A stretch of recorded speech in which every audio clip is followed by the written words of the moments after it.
आदमी भाइयों एवं बहनों, प्रणाम। कैसे हैं आप?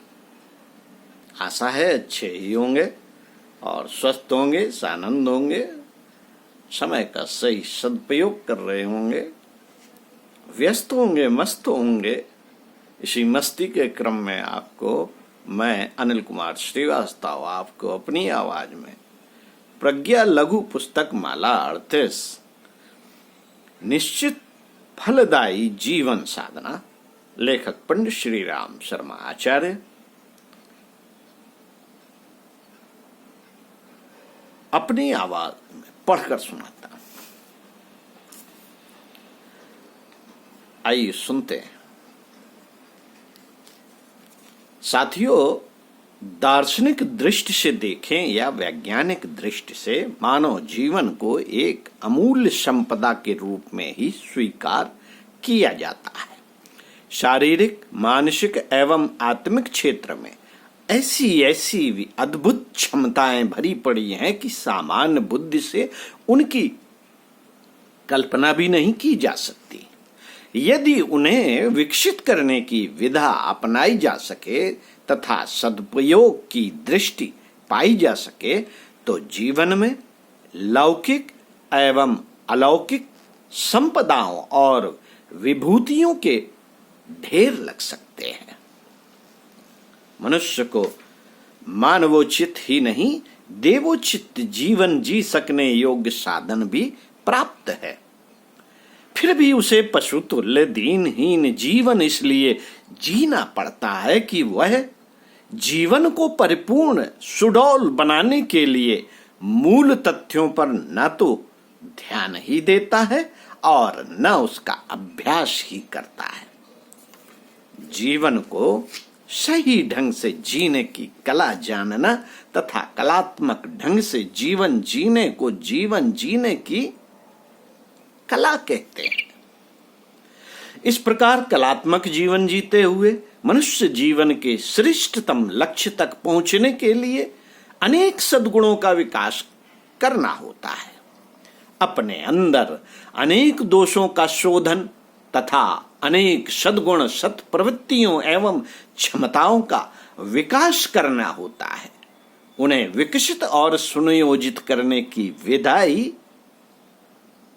जीवन साधना है। जीवन साधना कही जाती है। साधना एक ऐसी प्रक्रिया है जिसे ठीक ढंग से यदि संपन्न किया जाए तो कुरूप से कुरूप चीज भी सुंदरतम बन जाती है। एक पत्थर के टुकड़े पर कलाकार अपनी छैनी और हथौड़े से अभ्यास करता है, उसे एक आकार देने का प्रयत्न करता है और उसका प्रयत्न जब सफल हो जाता है तो वह टुकड़ा एक सुंदर मूर्ति का रूप धारण कर लेता है। मनुष्य का जीवन भी कला के सहारे ही पत्थर से मूर्ति में रूपांतरित किया जा सकता है और अनगढ़ बेडौल व्यक्तित्व को सुंदर तथा समुन्नत बनाया जा सकता है। जीवन साधना द्वारा मनुष्य का व्यक्तित्व महामानवों, देव पुरुषों जैसा सक्षम एवं आकर्षक बनाया जाना संभव है।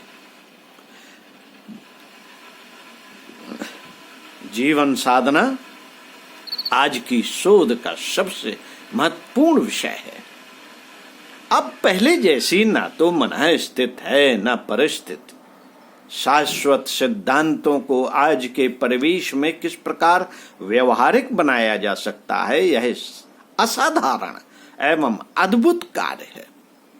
क्योंकि विज्ञान, उद्योग, शिक्षा, विकास, प्रचलन आदि ने मिलजुल कर जो माहौल बनाया है, उससे एक प्रकार की नई संस्कृति ने जन्म ले लिया है। बहुसंख्यक लोग उससे प्रभावित ही नहीं हुए, अभ्यस्त भी बन गए। यह जैसी भी है सामने है। इसमें विलासता, अहमन्यता, अनास्था, उच्छृंखलता, धूर्तता जैसी दुष्प्रवृत्तियों ने चतुरता और संपदा के समन्वय से कुछ ऐसा माहौल बनाया है कि इसे न निगलते बनता है और न उगलते, न टूटती है और न छूटती। साथियों, जीवन की दृष्टि से असफल, मानवता की दृष्टि से त्रुटिपूर्ण, व्यक्तित्व की दृष्टि से फूहड़ और आंतरिक दृष्टि से अशांति भरे हुए मनुष्यों का ही बाहुल्य है। इसका एक ही कारण है जीवन जीने की कला से अनभिज्ञ होना और जीवन साधना की उपेक्षा करना। जीवन लाखों करोड़ों लोग जीते हैं, उसे जीना ही पड़ता है, पर जीवन जीने की कला से अनभिज्ञ होने, जीवन साधना की उपेक्षा करने के कारण वह एक व्यवस्था बन जाती है जो मनुष्य समुद्र तल तक प्रवेश कर जाता है। चंद्रमा तक उड़ान बढ़ सकता है, वह चाहे तो सुख शांतिमय गौरवपूर्ण जीवन प्रणाली भी अपना सकता है।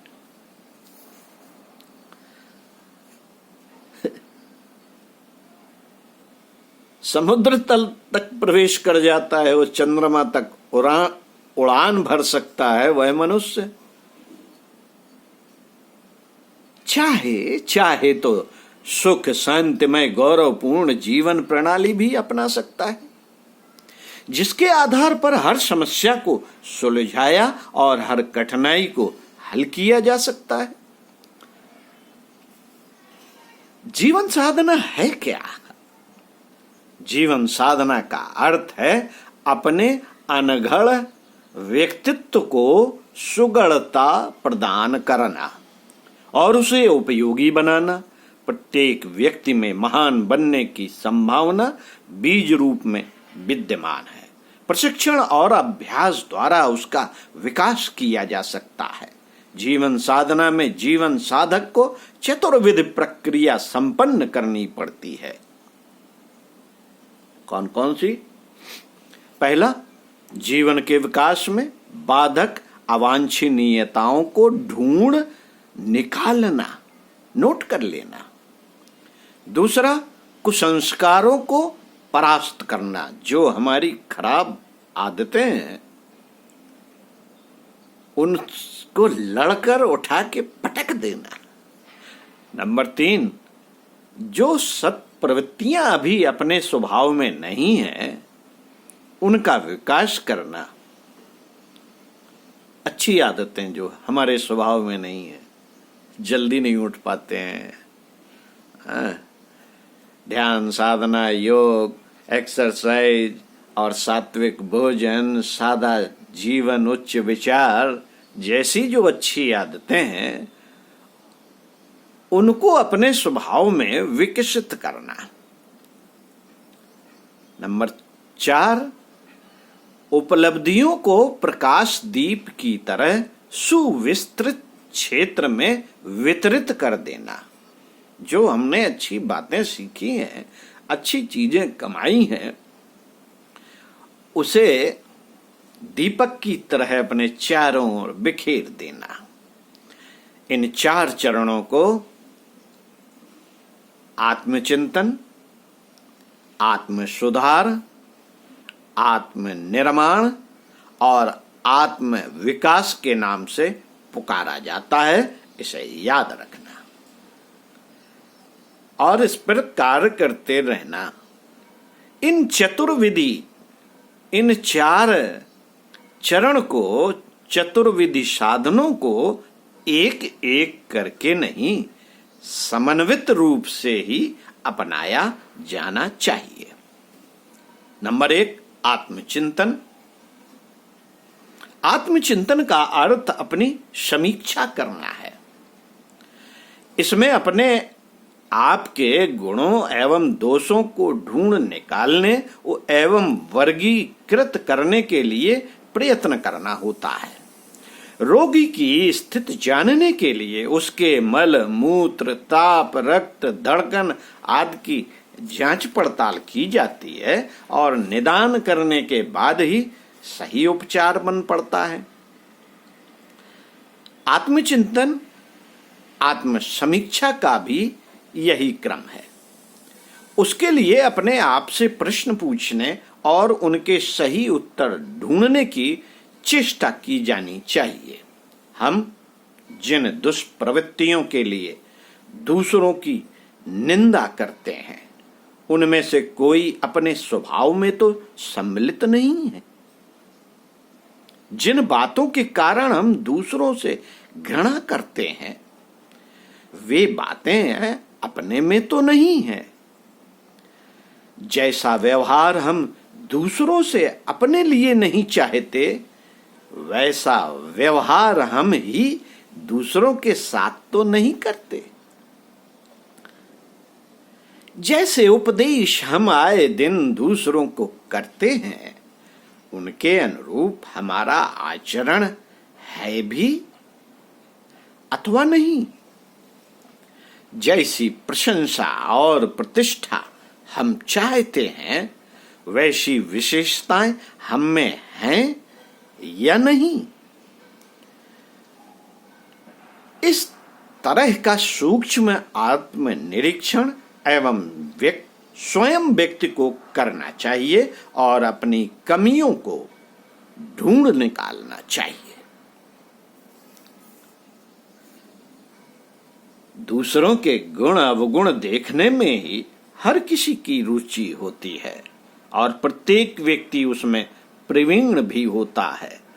ऐसा अवसर कदाचित ही आता है कि अपने दोषों को निष्पक्ष रूप से देखा और स्वीकार किया जा सके। कोई हमारे दोष बताता है तो वह शत्रु जैसा प्रतीत होता है। जिस कार्य को कभी किया ही ना हो वह सरलता से अभ्यास में नहीं आता। अतः अपने दोषों को ढूंढने में कठोरता बरतने और दृढ़ता अपनाने की क्षमता उत्पन्न करनी चाहिए। नंबर 2, आत्म सुधार। साथियों, दुष्प्रवृत्तियों को छोड़ने के लिए, कुसंस्कारों को नष्ट करने के लिए और अपनी कमियों दोषों को दूर करने के लिए आत्म सुधार का क्रम अपनाना पड़ता है।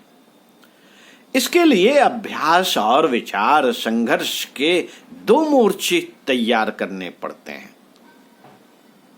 अभ्यास और विचार संघर्ष। अभ्यास करना पड़ता है और विचार संघर्ष करना पड़ता है।